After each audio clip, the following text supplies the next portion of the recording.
tomoni OVD parti mususu atie goudron atie victime ya mobimba mais côté mususu tomoni abambi bambinde et ça vraiment propreté il fallait à sens cynique mituka nyonso oyo euti magasin ezokende Kimbwala mbudi direction nyonso et na ndenge ya panzi nango ya droite et continuer tout droit ba oyo bazokende Kimbwala bakota sa pont baleki tout droit ba oyo Saki alingi atala émission ya Kambangu info plus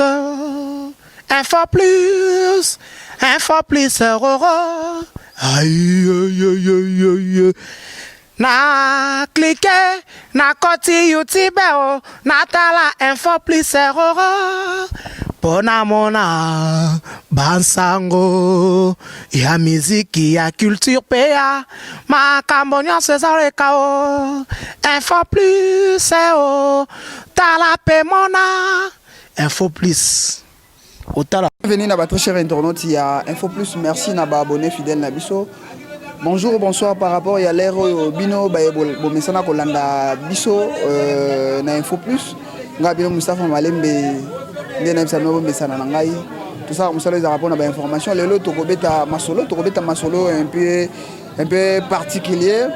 Par rapport il y a Marambo Zoleganamboka et Belé Bazolo Bak saute mouton à pompage Sili. Est-ce que c'est vrai? Et Sili, tu es silité. Tozanan de Komoro Awa, Tozobetane Masolo, il y a saute mouton, il y a pompage. Aza notable, Aza jeune, mais Aza jeune notable, il y a quartier Mamaïmo, notamment na pompage. Tomeka Solo Nanaye, saute mouton. Ndenge nini misale zalela ki bandaki ndenge nini pe ezokende o tozoka ke esili yenda ko ebisa biso est-ce que esili misala nini etikali tope nini oyo ebongi basala oyo basalite nde nako pesa ye mbote ndeko na ngai Mustafa boni santé nangolia Allah subhanahu wa ta'ala santé zali kimia na ngolu ya Allah subhanahu wa ta'ala santé zali kimia o se présenter na étant que notable ya pompage au na lobby ya quartier Mamaïmo mais bato bakomona yo pour une toute première fois o yebisa bango kombo na yo zanani et puis fonctionne yo étant que notable o meka ko yebisa bande ko nyoso ba rolando na Info Plus ngai kombo la ngai zali Mohamed Biyaki nazali moko ya ba jeune notable ya pompage ils allaient mili oyo ils s'engagent d'abord deux quartiers Mamaïmo na quartier Kintuka Pêcheur à part ça encore ils s'engagent commune Ngalima na commune ya Mongafula et ainsi que naza vraiment jeune notable ya Koto oza jeune notable ya Koto ndeko to lobby tozo solo la maramba saute mouton lelo yo to zalaki to monaki ndenge makambango ezalela ki ndenge pe bandaki na ndenge pe sieke komeli ndeko soki tokoloba nde tolobaki na tokolobela saute mouton et salami ezokoma na suka to pe totuna est-ce que ekomi na suka tope ezokoma na suka o bato ebele bazoba mamsu baloba esili nanu te mamsu baloba kala mingi te inauguration to bandana no wana est-ce que esili tozo lingesila bon sonne mouton na biso 600% 80% ici déjà est salami c'est-à-dire bateau bazana niveau à venir CPA ou tourisme au bas qui ne mbudi na ndenge ya likolo na bayo ba oti na CPA bazoya na tourisme parce balabala ngo moko za na comme mibale moko za tourisme moko CPA mais tourisme est sous normal à niveau ya breaking de tourisme suki à partir nyonso wana izaka CPA voilà za kamwa eloko na yo notable mto yebi yango biso to yebi te to yebi kaka veni tourisme ezele ko moya ko bakisa déjà son mouton na ndenge ya partie likolo esili mais tomoni batie victime pe ba kaboli séparateur ya katikati wana mais eloko se biso ka passe muke oti na niveau ya mbudi maintenant son mouton avant okokita na avenue Lisala avenue oyo yotanga direction Malueka peut kita tomoni OVD parti mususu atie goudron atie victime ya mobimba mais côté mususu tomoni abambi bambinde et ça vraiment propreté propreté par rapport ya valeur loko oyo ebimisi ba millions de dollars. Kobamba ndenge nini yo lobi 80% déjà, est-ce que kobamba ngo eza na ndenge ya likolo ndenge lobi bato ya mbudi to pe ezali na ndenge ya se kolongwa nzela 80% ya lobi eli collaborer so ne mouton à niveau ya likolo ici to tika ce qu'on a problème nini ya se aso de mouton 3 voire o va fongoli biso wana 3 balabala va fongoli biso wana yango nde na tika na gardon na 20% wana na bike na necessité siko ko bamba o zolo baba bambi wana eza na niveau nini eza na niveau ya otimbudi o mati kwa so de mouton avo obima la veille Lisala avec Lisala ya avenue o na Malueka so ça avait on a venu mama emo on ngo que na avenue tourisme bien avenue CPA balabala wana ton attention ndeke pas lo mona yo mo so ke siko ozuma image o mona ke bambi partout mususu wana et c'est vraiment moi qui toroté biso linga il fallait pas bongisa et ça va bien bazoli biso pe susu mo tamo ndambu ya avenue Lisala wana ba tiele pe biso ngota macadam pour le sa beauté la so de mouton mais so de mouton et puis c'est propreté mais avec Lisala au place les autres qui tapent la sauce de mouton là na shit nango ils a salité en tout cas on a services au passe mais tout le monde à niveau à avenue de l'école bien on l'a direction Carigré eux qui n'arrivent les autres qui ne veulent qui m'boit là avenue Lukunga là eux autres qui ne veulent avenue Mama Emo ne tout le monde a assez à pont là tout le monde a bongsa mais tu es habité mais tout le monde a ndak musu ça qui pas ils ont gêné pe ba technicien va ça musala pas ko ça musala va ndenge malamu parce que soko za niveau ya avec le kunga ozomala ke eza deux maisons moko za wana et gêné vraiment eza be question bandeko ebele bazo se poser bato ba route kimbwala na saute mouton direction na bango ekozala ndenge nini toyebi ndenge ozolo avenue Mama Yemo ekoleka ndeti bato ko bimela nzela ya brikine bato mususu oyo ya mbudi bako bimela na ndenga likolo pe bakozongela na ndenga likolo mais bandeko ba route kimbwala po bazwa tronçon ya kobima avenue o tozolo ba tourisme o lobaki avenue CPA pe lisusu e bako banda obima ndenge nini po et puis ba marche ba côté bato ya makolo et kozala ndenge nini ba question wana eza bandeko ebele bazo se poser tant tozo lekaka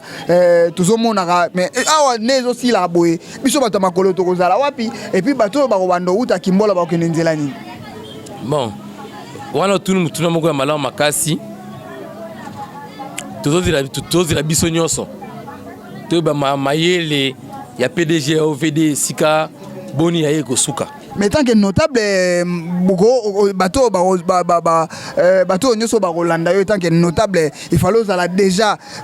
na description il y a saute mouton bon saute de mouton tu dis que ndenge ba taki na pano na bango batu nyonso o ba route na niveau ya kimbwala bazo kindi vers magasin ba koleka na saute de mouton ba bimi na direction ya brikine ba enyos o ba outil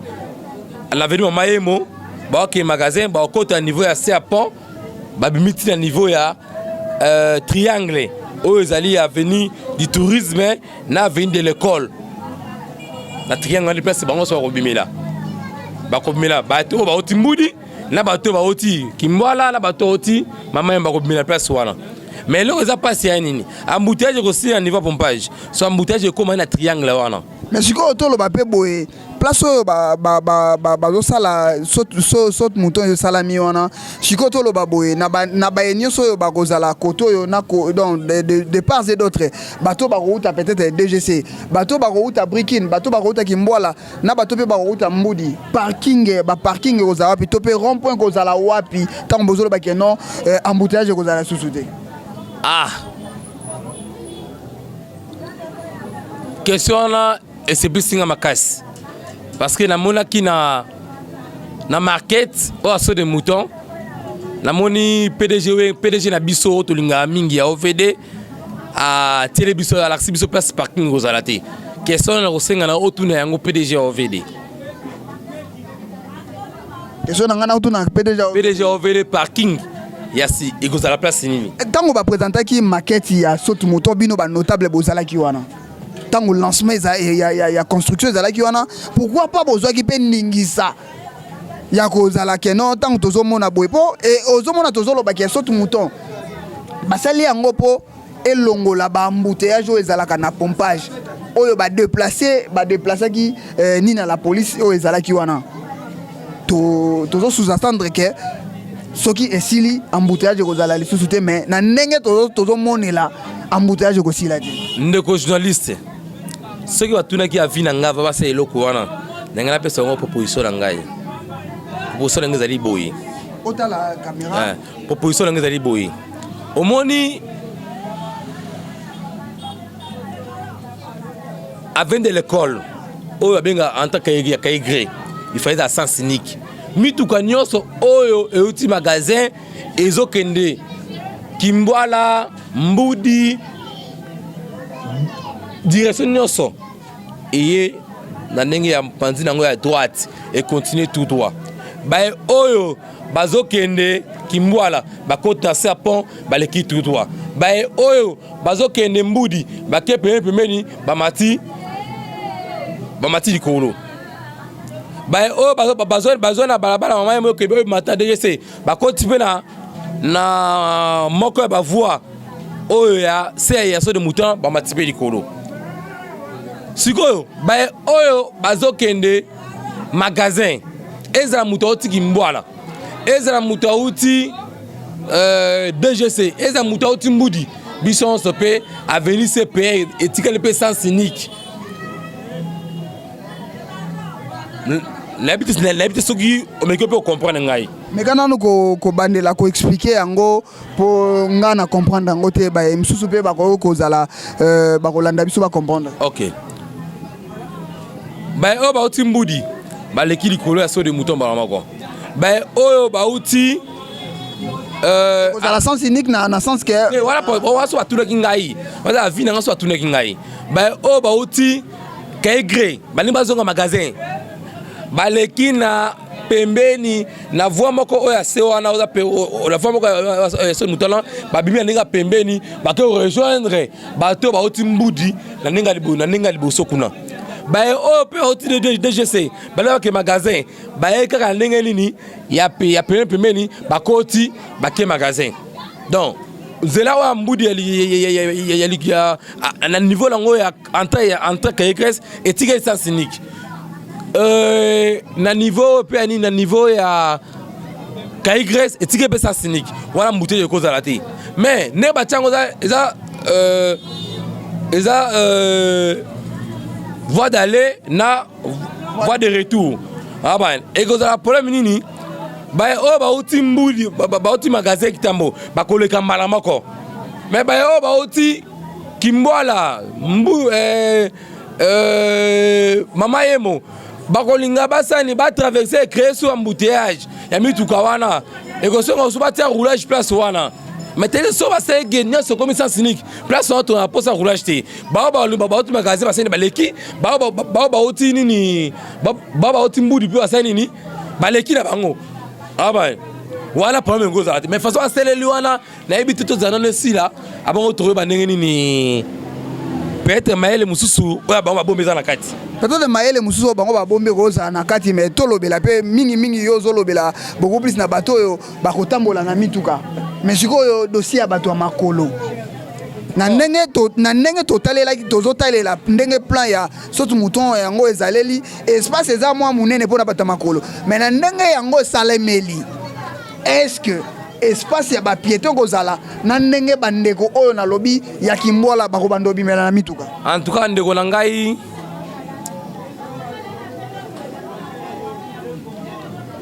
chinois nde azosala biso passe parce que soki otali même na niveau ya pont ya cinquantenaire pont batiki voie wana kaka na bato nini ya mituka mais va prévoir place à ba piéton té d'abord la saut de na pont cinquantenaire exacté c'est-à-dire na ba piéton na mituka bango so les kaka na sika moko erreur bandaki nanu e bandaki nanu na pont cinquantenaire ba prévoir qui place à ba piéton té mais to so benga on pont cinquantenaire erreur bandi wana soki ke na niveau ya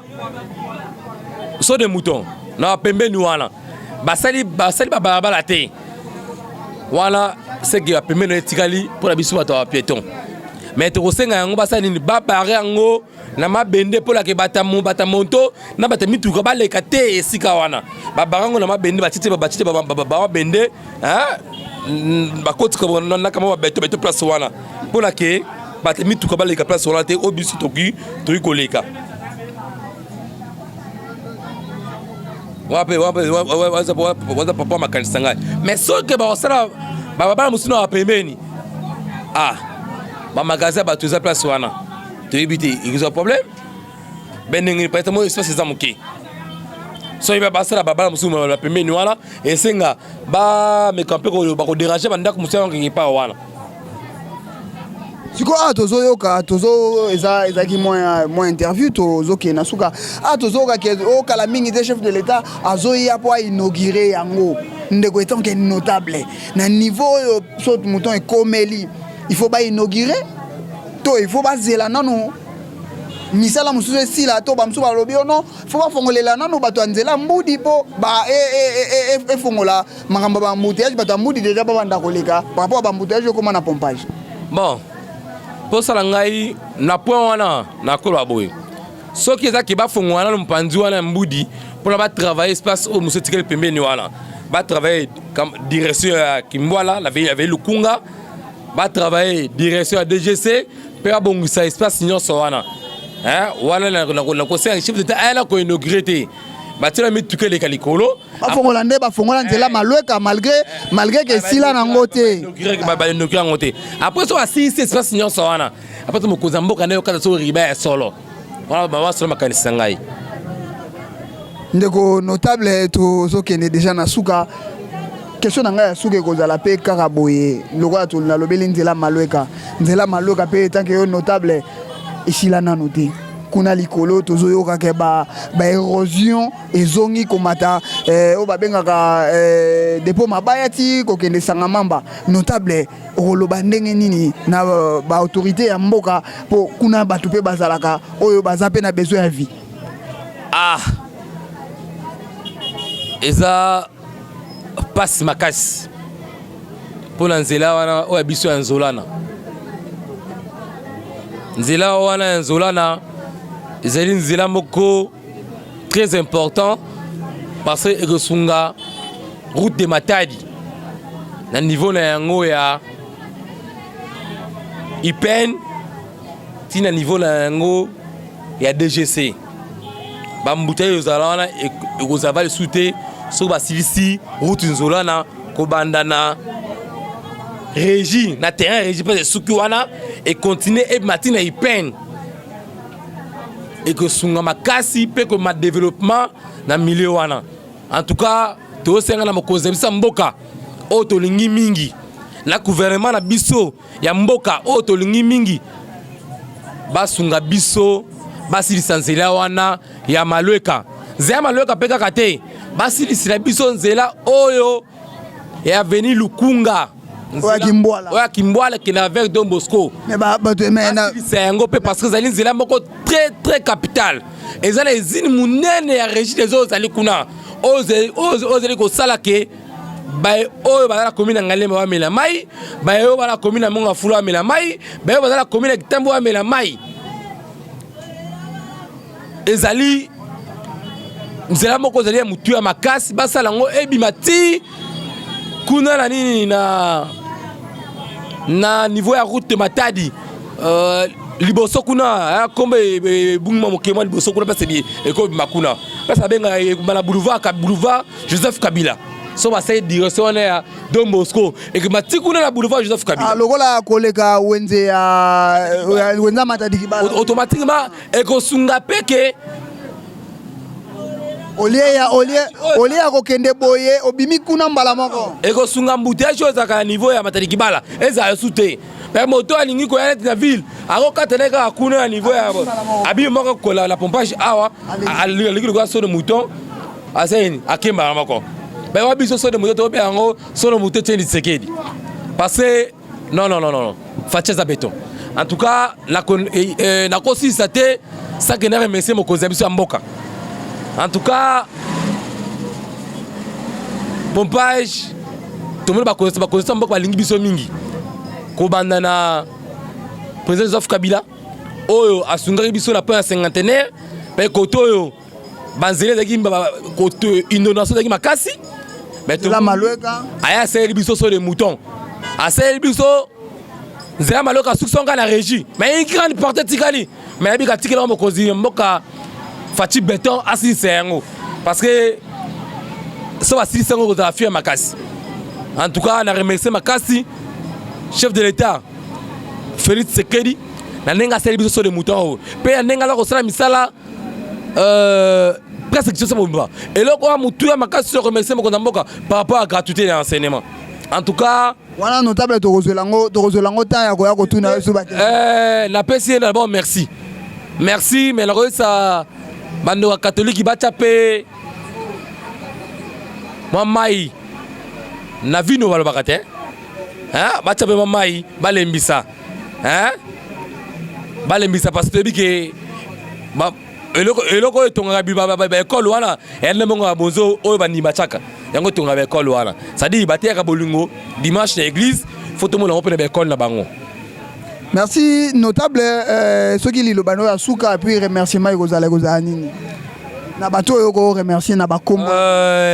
d'abord lilo bano liboso na ko remercier mokonzamboka Félix Sekedi tilo mo béton la remercier bana nangai Mamadou Biaki Aïcha Biaki Mohamed Biaki Moussa Biaki na Ibrahim Biaki. Pe na remercier encore na maman ngai Aïcha Olonga Loleko. Merci wana to yambaki ndeko Mohamed Biaki oyo azali notable ya pompage ya quartier mama et monenga expliqué na kosi ça peut boiter sans que na remercier bao bazala wana kaka pona ko sunga musalo biso ko sala malgré ko tambola lelo na pompage. Mon cordon, mon deux jeux, Lukman Moudingumba, vraiment a chapé pour na bana ya Congo, école Moro Ezali na Bapri, ISTG de Oezawana na avenue Mbavu numéro 3800, na Bandal Sinkin non loin na Maison Galaxy, et puis mon vieux Babi Mboli à Agence Badem version Ezalakaso Zubilo Ronayo, partout dans le monde entier, partout au Rosala, Yobengaka numéro nanga na kopeso ba détail ya Agence Badem version, so Zubilo Ronayo to comme seloti na porte ndaku ya Moustapha Kobange, assalamu alaikum, le vieux consul qui bat ya Blaise grande sœur ya moto na benga mikolo ya Nathalie Mpaka Ngoma na Bella na donc na Belgique ya nanga joli mabeka mokonzarene katse mabeka la star Cayenne Kalou Jikonde petit frère moto mon papa biologique papa Adolphe Malembe Maman Bernadette Wanginavo Korega les grands couturiers na Luanda wana batunyo so balingi batonge la bilamba ya kitoko bolega koluka Korega et puis grande sœur ya Maïnga Masananga Eric Big Rouge na Saint-Étienne Ravel Boyenga Aroba Clarence Toussevo na France bon s'abonner massivement na Info Plus Borozala jamais de si bye. Soki olingi otala émission ya Kambangu Info Plus roro aïe na cliquer na koti YouTube na tala Info Plus roro pona mona bansango ya miziki ya culture pea makambo nyonso ezaleka o Info Plus o tala pe mona Info Plus otala